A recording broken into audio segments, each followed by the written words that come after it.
The American is thrilled to welcome in 6 new members to the conference, including North Texas, which is right in our backyard. The Mean Green are just 30 miles north from where we are here at the conference headquarters.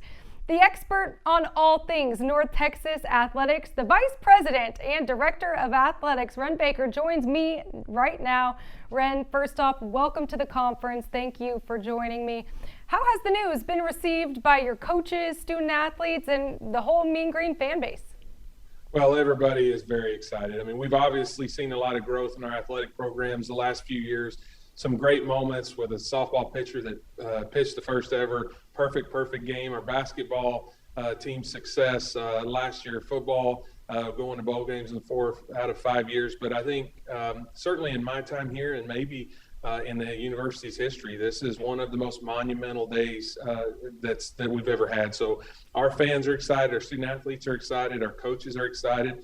The biggest question everybody has is when are we coming in, and that's to be determined. So we're still working through those logistics and the conference offices as well, but we're excited to be joining the American.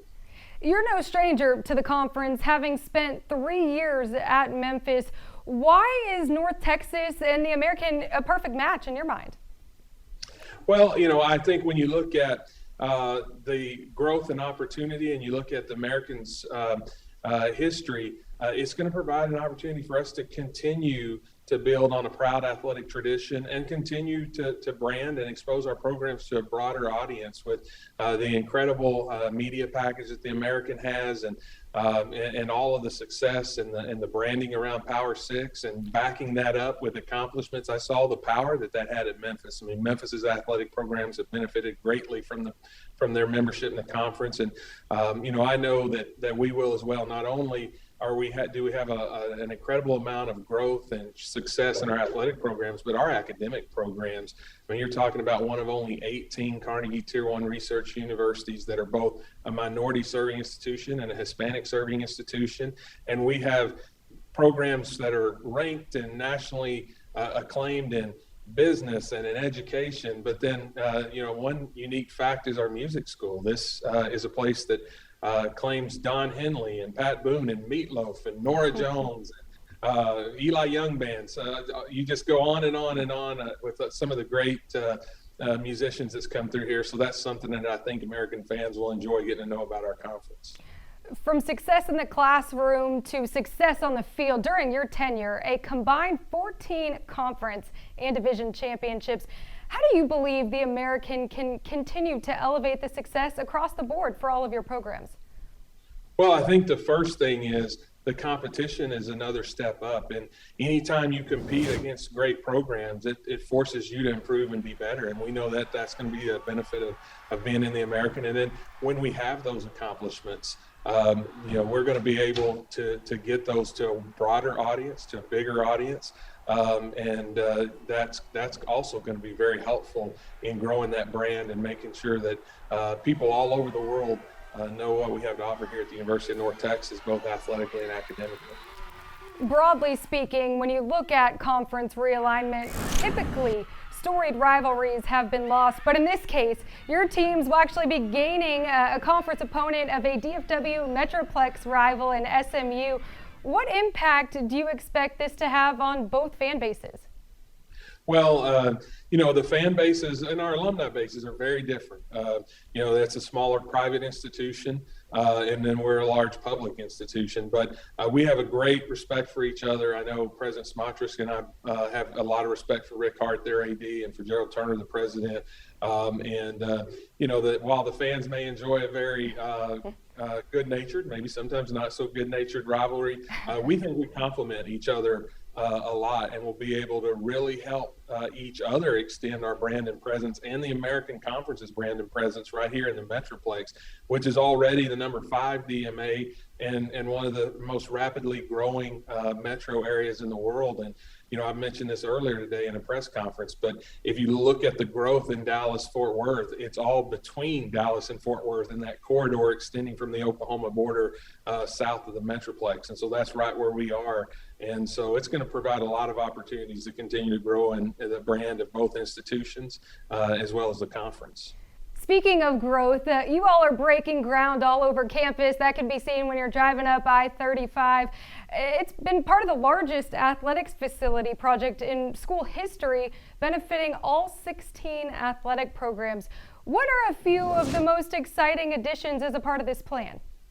Well, in the last 10 years, we've invested about $130 million in athletic facilities, which is really incredible when you think about it. But it started with my predecessor, Rick Villarreal, had a vision to grow and build Apogee Stadium, and it's one of the best football venues in the country. And so we're very excited about it. And then we've spent, I think it was $8 to $10 million renovating and refreshing the Super Pit, which is a storied venue and a great place. It's hosted NCAA tournaments and concerts and wrestling and whatever you could imagine has been in there. And so, and then when you look at our track and field stadium, which, it has a large number of our female student athletes. It's a soccer track and field complex. It's about $15 million, and it's as good as any in the country. And so we've really doubled down on our investment.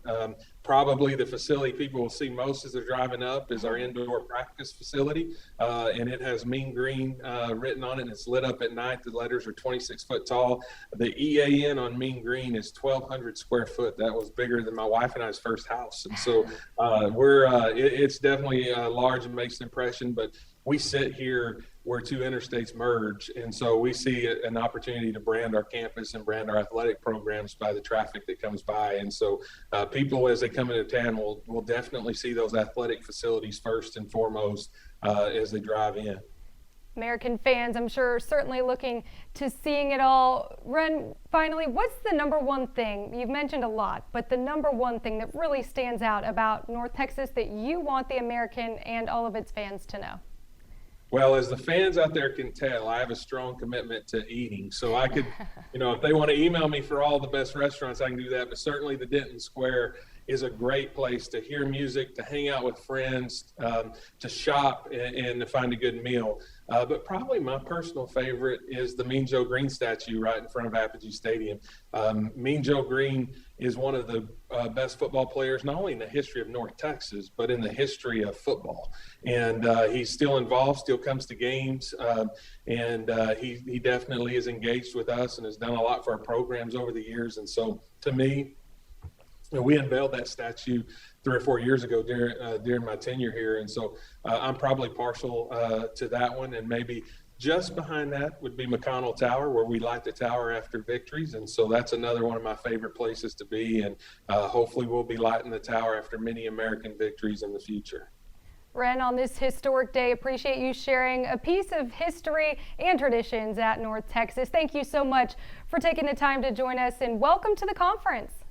Thank you, Morgan. Go Mean Green, and we're excited to be a part of the American.